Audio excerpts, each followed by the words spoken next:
Alright, what I'm going to go through in this video is how to use a indication rule to figure out what items we have in Gillibo that do not have a table of contents. And so in the MD editor, you can access the indication rules by clicking on the Rules tab.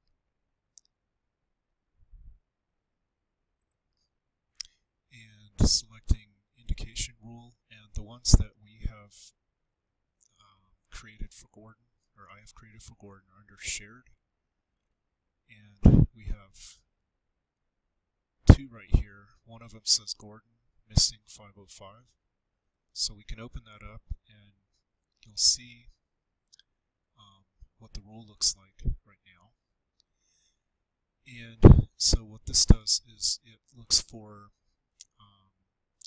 any 505 field, it looks for any record that does not have a 505 field. And then it says set indication true, so that means it's going to retrieve just those records. And we named it empty 505 right here. And so what you can do with this is you're going to need to create a set, and the set is going to have to be a physical title set, because if you do a physical item set, you won't be able to filter it. And so we're going to do physical title, and then we're going to do permanent physical location equals Gillibo Hall repository collection. So I'm just going to be looking there, and then we're going to also add a LC call number range to this. So you have to add the permanent call number type first, and then you have to add the call number range second. And so that's going to be permanent call number is greater than or equals to, and I'm going to put in PG and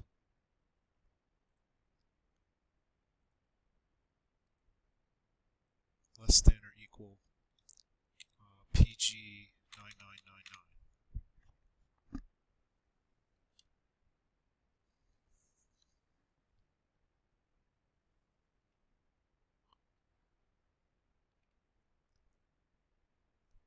So these are all the poetry books that we have. Well, maybe not all of them, but the ones that are in between PG1 and PG 9999. That might not be enough. So actually, let's see, PG is going to be like Slavic languages, but drama goes all the way down to like PT. And so what I'm going to do is I'm going to change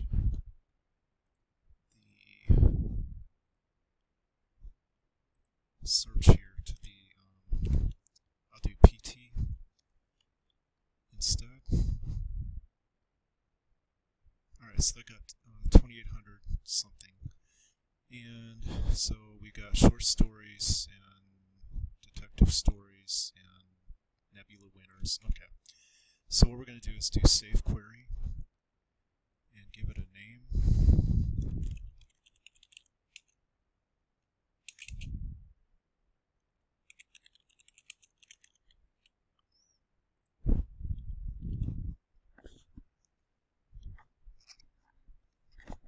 And you don't want to make this private, because if you make it private you can't filter it, so you have to say no and make it a public list, and then hit save.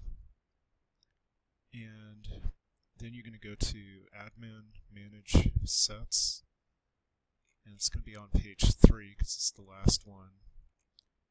And here, we're going to have to click on public sets tab, and then this is the one we just created, so we're going to click on filter set, and where it says indication rule, this is where you use the rule that we just edited. So Gordon missing 505. I'm going to click on Submit. And it says we're going to create an itemized set with 2,800 members. Alright, and it says a filter set job was submitted.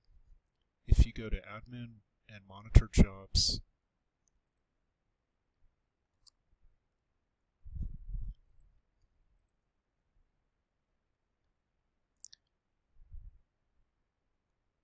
we're going to see that actually the job just finished, and it took 3 seconds, and for some reason, now it said it processed 2,800 records, but the records in the filtered set are only 1759, so I'm not really sure why the difference there.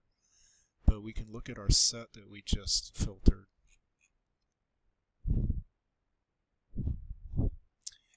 After you run the indication rule, you get this appendage on the end of your file name that says filtered and the date and the time. And then you can check out the members in your set. And so if we look at these, we should expect that they don't have 505s. So I'm going to look at number 3.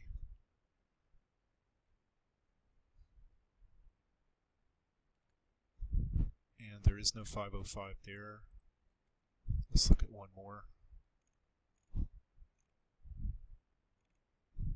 Let's look at,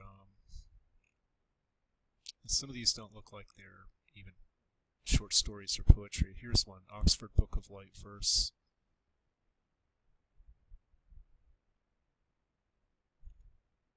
So probably no 505s in there.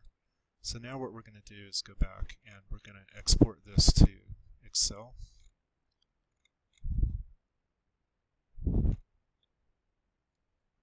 So we're going to do, let's see, we can click Export List and then click Excel. And this may take a minute or two.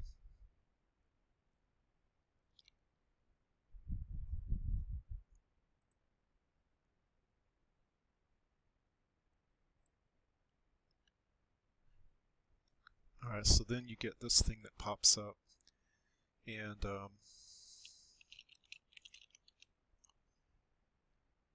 going to save it to my desktop instead.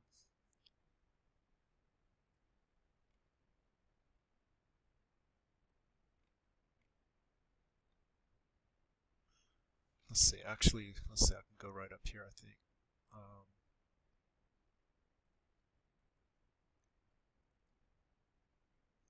Okay, so I'm going to call it results, no 505s.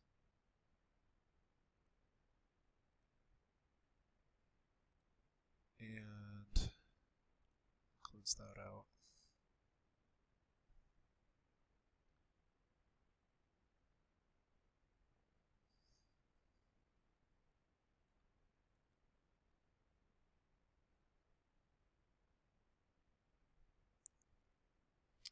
Alright, so finally this opened, and this is what you're going to see. And you will get some columns that don't have anything in the column. So I like to sort these. And actually I see that there is some stuff in column B, so I can't delete that. There's nothing in column C, so we're going to get rid of that one. There's nothing in column D, so we're going to get rid of column D.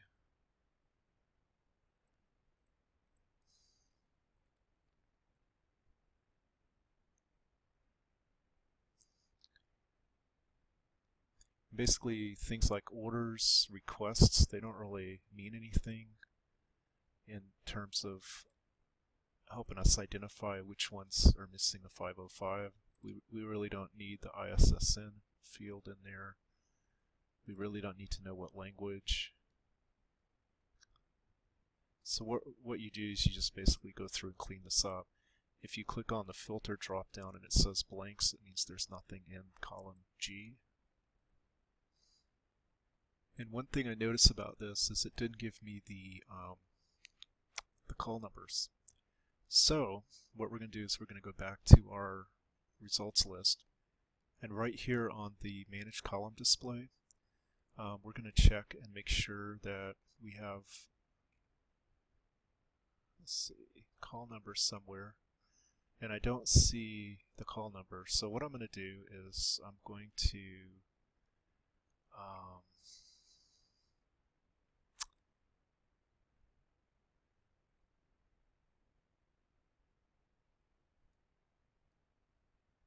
see if I can revert to the default display.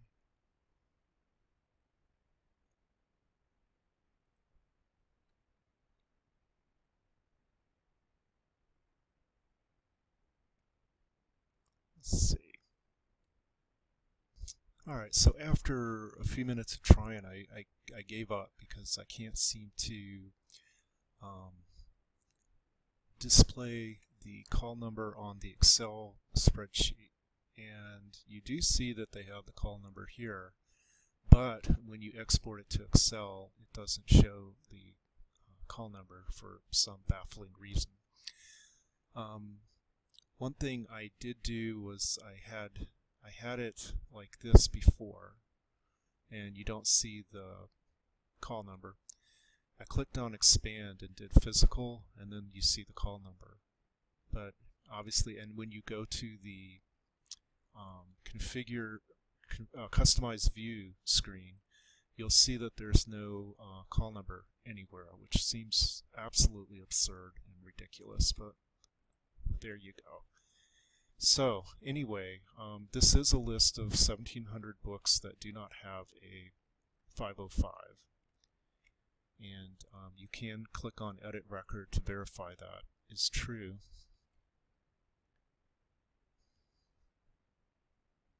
And so that doesn't have a 505. So there's some other trick that you need to be able to do in order to get a list of these in a spreadsheet sorted by call number so that you can go find them on the shelf and fix them. So anyway, that's how to run a indication rule job to locate things that are missing the 505 field. And in another video I will see if I can show how you can take this and have a spreadsheet that actually displays the call number.